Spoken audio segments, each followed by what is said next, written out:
Assalamualaikum warahmatullahi wabarakatuh. Baik, bagaimana kabarnya?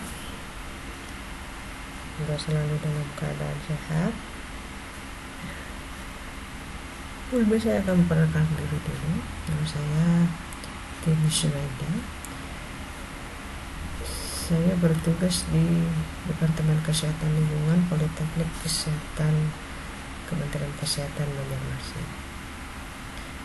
Dan saat ini berprofesi sebagai dosen tetap di Departemen Kesehatan Lingkungan. Baik, kita mulai ya perkuliahan mata kuliah analisis kualitas lingkungan.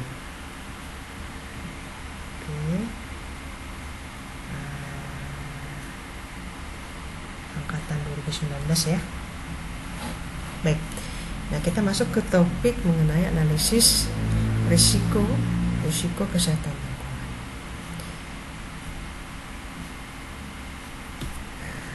Jadi, ada peraturan pemerintah Republik Indonesia tahun 2014,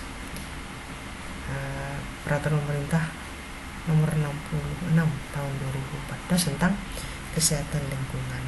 Jadi di sana disebutkan bahwa dalam rangka untuk mencapai tujuan nasional perlu diselenggarakan upaya pembangunan yang berkesinambungan.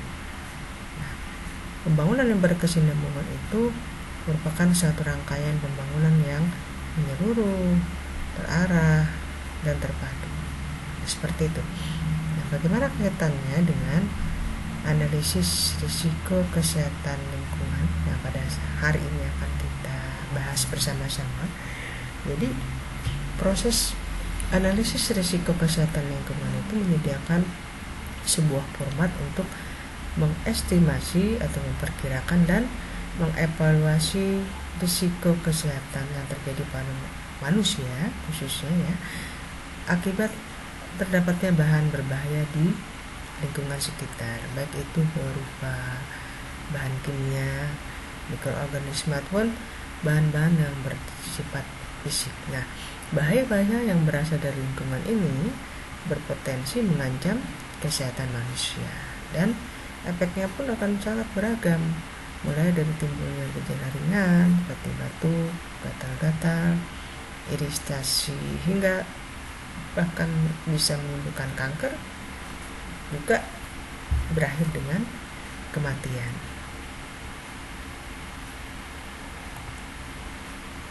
Nah, interaksi agen lingkungan baik kimia, fisika maupun biologi dengan aktivitas manusia itu akan saling mempengaruhi terhadap kesehatan manusia itu sendiri. Pertanyaan yang muncul adalah bagaimana kita bisa menilai atau seberapa besar sih risiko kesehatan akibat bahaya-bahaya yang ada di lingkungan tadi. Kemudian, apakah risiko itu dapat dikendalikan tanpa menghentikan kegiatan dari sumber-sumber risiko yang telah ada? Kemudian, apakah ada perangkat hukum ataupun teknologi yang dapat melindungi kesehatan orang-orang yang terpajan dari efek-efek yang merugikan kesehatan tadi? Pertanyaan-pertanyaan seperti ini lah yang kita pelajari saat ini itu mengenai analisis risiko. Jadi kalau kita berbicara analisis risiko, pada istilahnya mungkin risk assessment ya. Jadi merupakan karakterisasi efek yang potensial merugikan kesehatan manusia yang diakibatkan oleh pajanan bahaya lingkungan. Seperti itu. Nah, untuk penilaian risiko kesehatan lingkungan sendiri memang telah lama dipakai untuk mengevaluasi bahaya potensial yang ada di lingkungan sekitar manusia. Namun untuk di Indonesia sendiri, analisis risiko kesehatan lingkungan ini masih belum banyak dikenal dan digunakan. Berbeda dengan beberapa negara seperti di Uni Eropa, Amerika, Australia, ya. Analisis risiko kesehatan lingkungan ini telah menjadi proses sentral idea legislasi dan regulasi pengendalian dampak lingkungan. Ya. Nah, seperti itu. Jadi di dalam AMDA itu ada dokumen-dokumen ya yang berisi, salah satunya adalah mengenai analisis risiko kesehatan lingkungan. Lawrence sendiri menyebutkan dalam kerangka kerjanya bahwa penilaian risiko kesehatan lingkungan itu meliputi 4 hal. Ada identifikasi bahaya pajanan suatu bahan di lingkungan, kemudian hubungan pajanan efek yang merugikan dari bahan tersebut. Yang ketiga, pengukuran secara kuantitatif antara pajanan dan efek, dan estimasi risiko kesehatan. Nah, untuk estimasi risiko itu dibuat kebijaksanaan publik serta kebijaksanaan manajemen, sehingga perlu memperhatikan aspek-aspek lain seperti aspek sosial, ekonomi, politik, dan teknik-teknik lainnya. Nah, untuk penilaian risiko itu sendiri, pengertiannya adalah sebagai sebuah proses penjabaran kemungkinan efek potensial yang merugikan yang disebabkan oleh pajanan, baik itu disebabkan oleh bahan kimia, biologi, maupun kondisi fisik yang ada di sekitar manusia atau sekitar lingkungan manusia. Nah, seperti itu ya. Kalau kita berbicara mengenai paradigma analisis risiko, ada 3 bagian yang tidak bisa dipisahkan. Pertama adalah riset, yang kedua adalah risk assessment yang sekarang kita bicarakan, dan yang berikutnya adalah risk management. 3 hal ini tidak bisa dipisahkan, jadi interaksi mereka ini saling berkaitan.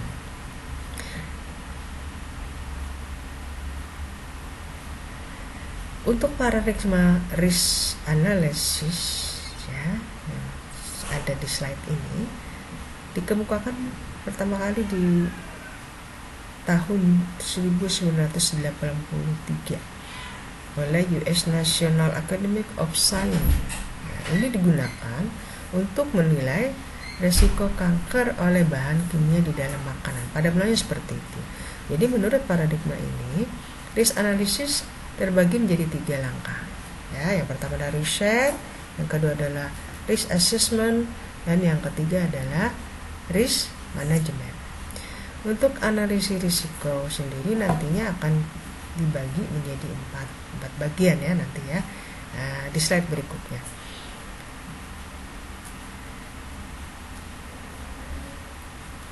Analisis risiko dapat dipakai secara luas, sedangkan untuk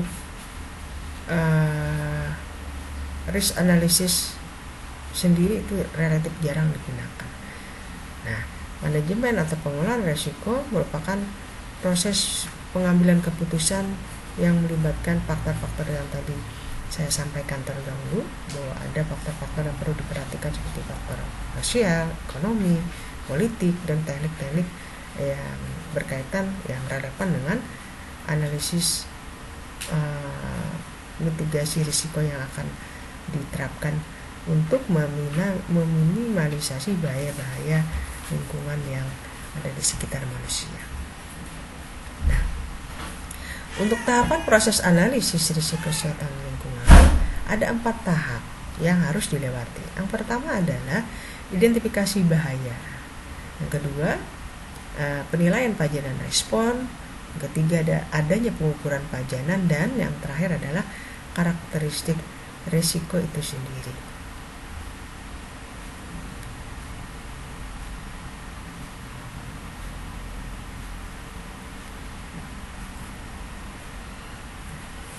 Untuk hazard identification bertujuan untuk menentukan apakah data yang tersedia, terutama berkaitan dengan data-data ilmiah, mampu menerangkan hubungan pajanan suatu racun atau toksika di lingkungan dengan efek kesehatan yang ditimbulkannya.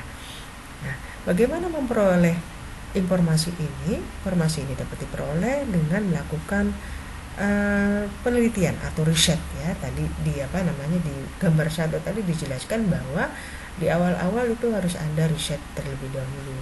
Informasi ini dapat diperoleh dari penelitian yang menggunakan hewan percobaan di laboratorium, bisa juga menggunakan data-data epidemiologi ataupun studi jangka pendek lainnya. Nah, untuk pengukuran pajanan atau exposure assessment lebih memusatkan pada pengukuran atau estimasi besaran, frekuensi, durasi pajanan terhadap bahan toksik ke manusia di suatu lingkungan. Jadi secara umum ada 3 pendekatan yang dilakukan, dan 3 pendekatan ini memiliki keunggulan dan kelemahan masing-masing, ya. Jadi ada pendekatan langsung atau direct approach, kemudian pendekatan rekonstruktif, dan pendekatan prediktif atau predictive approach. Untuk penilaian pajanan dan respon dirancang dalam rangka untuk menegakkan hubungan kuantitatif antara dosis dan efek yang ditimbulkan dari racun yang diobservasi. Jadi pengukuran pajanan ini ada 2 hal penting. Yang pertama adalah ekstrapolasi dari dosis tinggi ke dosis rendah, dan ekstrapolasi dari hewan coba ke manusia. Jadi ini masih dalam kerangka riset, ya. Dan yang terakhir adalah karakterisasi resiko. Ini merupakan tahap akhir dari proses penilaian risiko kesehatan lingkungan. Jadi di dalamnya ini berisi mengenai hubungan estimasi kejadian suatu efek kesehatan dengan berbagai variasi kondisi lingkungan di sekitar manusia. Kemudian ada 2 kombinasi yang digunakan. Yang pertama adalah pengukuran pajanan, yang kedua adalah pengukuran hubungan pajanan respon melibatkan faktor ketidakpastian dalam hubungan tersebut. Nah, nanti di slide berikutnya kita akan berbicara mengenai ketidakpastian yang seperti apa sih. Dan yang terakhir adalah karakteristik risiko yang saling menghadapkan antara saintis dan risk manager atau manajer risiko. Nah, masih pada gambar pertama tadi, bahwa 3 hal ini tidak bisa dipisah-pisahkan antara riset, risk assessment, dan risk management. Kita akan berbicara mengenai risk management. Jadi risk management ini merupakan proses yang mempertimbangkan alternatif kebijaksanaan, ya, dan pemilihan tindakan regulasi apa yang paling tepat. Jadi di dalam manajemen risiko tersebut ini dilakukan pembobotan alternatif 1, alternatif 2, alternatif 3, dan seterusnya, ya, dalam rangka untuk mempertimbangkan pemilihan tindakan regulasi yang paling tepat. Nah, integrasi hasil penilaian risiko kesehatan lingkungan itu dengan data-data sosial, ekonomi, politik, agar pengambilan keputusan yang diperoleh menjadi tepat, seperti itu, ya. Untuk penilaian risiko sendiri merupakan proses objektif dan ilmiah. Jadi sekali lagi ilmiah, bukan karang-karang atau hayal-menghayal, ya. Semuanya didasari dengan data-data ilmiah, di mana nilai-nilai tersebut merupakan elemen yang mempengaruhi proses manajemen risiko. Jangan lupa juga diperhatikan keadilan sosial dan kebijaksanaan publik. Ini sangat penting, ya. Tidak mungkin dong kita hanya berpihak pada A tanpa memperhatikan si B. Nah, inilah fungsi dari manajemen itu sendiri. Untuk sasaran manajemen risiko, yang paling penting adalah risiko yang bisa diterima, ya. Kemudian pemilihan metode cost benefit untuk pencegahan atau mengurangi efek yang diinginkan itu efisien, ya. Kemudian evaluasi keberhasilan dalam rangka menghilangkan risiko, dan hal ini dapat dilakukan dengan monitoring. Kemudian pengaturan kebutuhan pencegahan pencemaran lingkungan seperti apa, dan yang terakhir adalah komunikasi risiko. Ini penting, kenapa? Karena kalau kita cuma di atas kertas saja tanpa mengkomunikasikan apa sih risiko yang akan dialami oleh sebuah kegiatan apa yang telah dilakukan, dapat menyebabkan apa terhadap masyarakat atau manusia di sekitar kegiatan itu harus dikomunikasikan. Untuk variasi pilihan manajemen risiko dapat diklasifikasikan sebagai pengaturan ekonomi, kemudian dukungan ilmiah maupun teknologi. Nah, hasil dari penilaian risiko ini akan memutuskan apakah risiko itu dapat diterima atau tidak, ya, dalam keputusan regulasi. Nah, pengambilan keputusan ini sekali lagi sangat mempertimbangkan faktor-faktor terkait, seperti faktor sosial, ekonomi, politik, dan teknik sebelum memutuskan tindakan dalam rangka melindungi kesehatan masyarakat.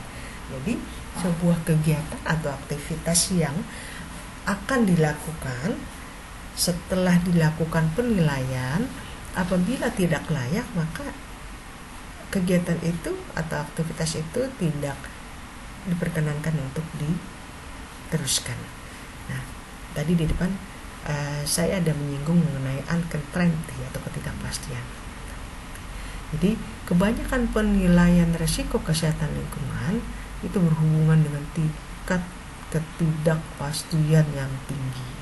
Kenapa jadi dikatakan demikian? Karena ini berhubungan dengan kurangnya data ilmiah, kemudian kurangnya informasi data-data yang tersedia. Berbicara mengenai data ilmiah seperti data eksperimen laboratorium,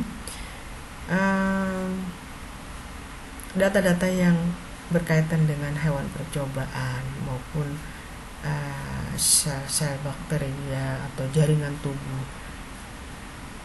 dari manusia misalnya, ya. Jadi kebanyakan data toksisitas pada hewan percobaan itu merupakan hasil pajanan dalam waktu yang singkat. Kemudian pajanan dan dengan dosis yang tinggi pada sebuah eksperimen akan menghasilkan efek yang memang signifikan secara statistik. Nah, kebanyakan hewan yang digunakan itu juga homogen, sedangkan kita ketahui bahwa manusia itu sangat heterogen, ya, dalam hal menanggapi variasi respon. Nah, ini yang ketidakpastian, ya, data, terutama data yang berhubungan dengan data-data ilmiah. Selanjutnya, untuk studi lainnya, ya, studi lainnya seperti studi epidemiologi. Populasi yang kecil akan kehilangan signifikasi statistik, ya. Adanya variabel-variabel pengganggu di dalam sebuah studi, kemudian tidak ditemukannya data pajanan, dan adanya perbedaan antara populasi penelitian dengan populasi yang harus dilindungi. Jadi yang dilihat misalnya kita harus melihat populasi lansia misalnya, tapi di dalam pengambilan studi epidemiologi yang diambil justru populasi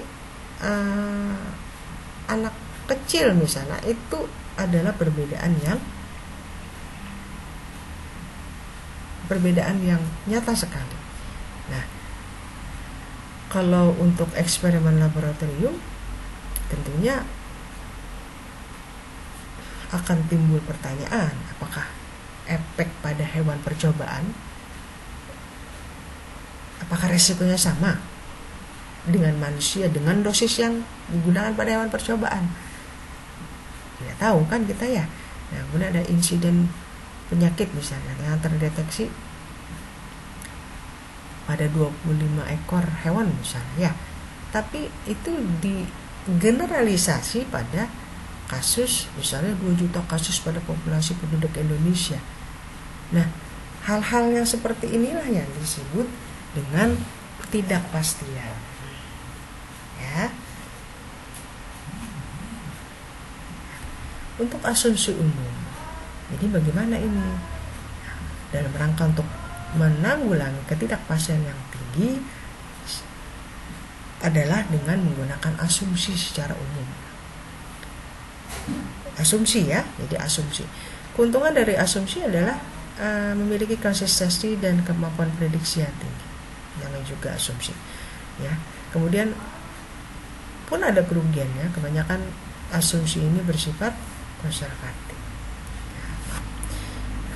Untuk penilaian risiko kuantitatif, aspek yang penting merupakan salah satu elemen dalam pengambilan kebijakan. Jadi sekali lagi perlu mempertimbangkan banyak hal.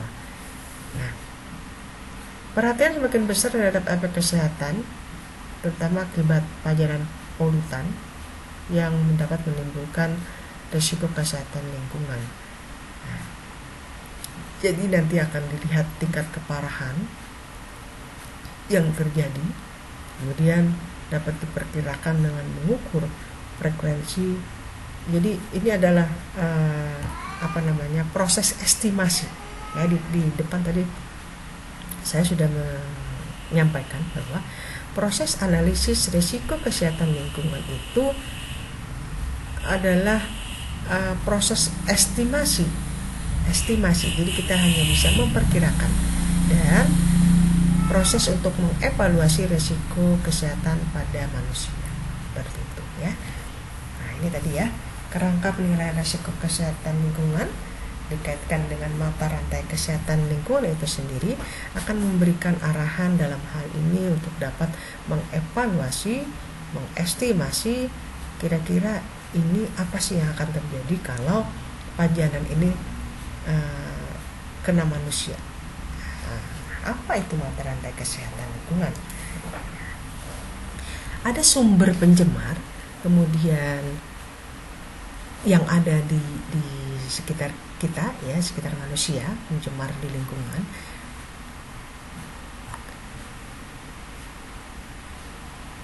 Sebagai rangkaian kejadian yang berurutan.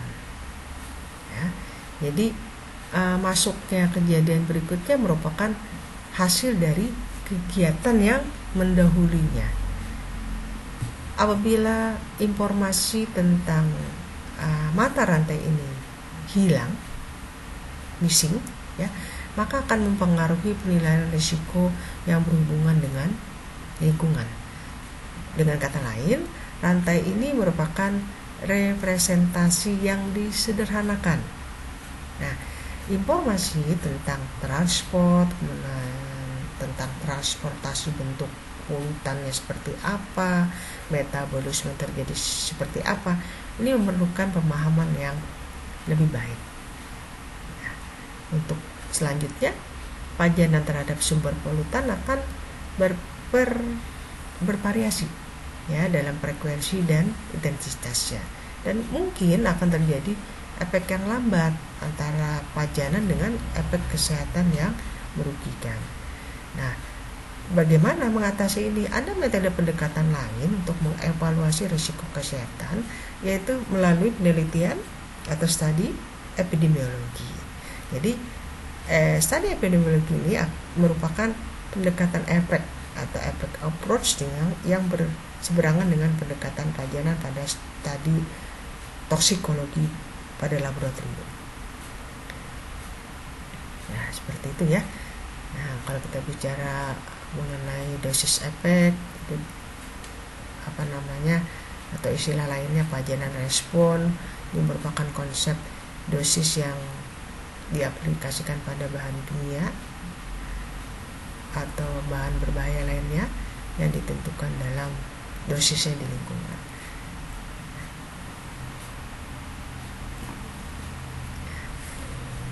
Untuk tipe dan rincian penilaian risiko sangat dipengaruhi oleh tipe keputusan manajemen risiko. Jadi hasil penelitian akan menyediakan masukan berupa penilaian dan manajemen risiko. Penilaian tadi ya, dan yang kedua adalah manajemen risiko. Nah, ini ada kerangka penilaian dan manajemen risiko yang dikeluarkan oleh Document of Risk Assessment Methodology Jadi penilaian pajanan itu merupakan bagian penting dalam penilaian resiko. Bagaimana kita bisa menilai sebuah resiko kalau kita tidak tahu bagaimana pajanan apa yang terjadi di situ, ya kan? Nah, pemajanan merupakan sebuah proses yang menyebabkan organisme kontak dengan bahaya lingkungan. Jadi dapat berupa risk agent ya, sebagai jembatan yang menghubungkan antara bahaya dengan resiko. Jadi pemajanan bisa terjadi karena risk agent terhirup dalam udara, misalnya seperti itu ya. Risk agent tertelan bersama air dan makanan. Bisa juga karena terserap lewat kulit ataupun dapat melalui kontak langsung antara manusia dengan bahaya fisik, misalnya seperti panas, radiasi, kebisingan, getaran ya. Nah, data untuk menilai pajanan ini dapat dilakukan secara langsung atau dilakukan monitoring ya, atau uji petik istilahnya. Kemudian dapat juga digunakan model matematika ataupun perkiraan ilmiah lainnya. Nah, sekali lagi, penilaian risiko lingkungan adalah proses estimasi. Nah, jadi ada persamaan-persamaan ya yang dapat digunakan untuk menganalisis pajanan.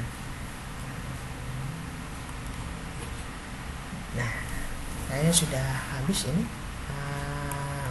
slide-nya. Mungkin yang dapat saya simpulkan bahwa analisis resiko kesehatan lingkungan itu merupakan salah satu ya. Jadi merupakan salah satu metode kajian efek lingkungan terhadap kesehatan. Nah, kajian ini biasanya dilakukan untuk menjawab pertanyaan-pertanyaan halayak ramai. Ya, tadi menimbulkan kepanikan meluas, kemudian dalam rangka untuk mencegah provokasi yang dapat memicu ketegangan sosial maupun situasi-situasi bencana lainnya. Nah, metode ini sangat cocok untuk digunakan dalam kajian dampak lingkungan, terutama untuk melihat kesehatan masyarakat. Nah, saya kira cukup sampai di sini ya. Mungkin kalau ada pertanyaan kita bisa diskusi via WA. Kalau ada yang kurang jelas bisa didiskusikan. Terima kasih atas perhatiannya. Semoga informasi ini bermanfaat bagi kita semua. Wabillahi taufiq wal hidayah. Assalamualaikum warahmatullahi wabarakatuh. Terima kasih.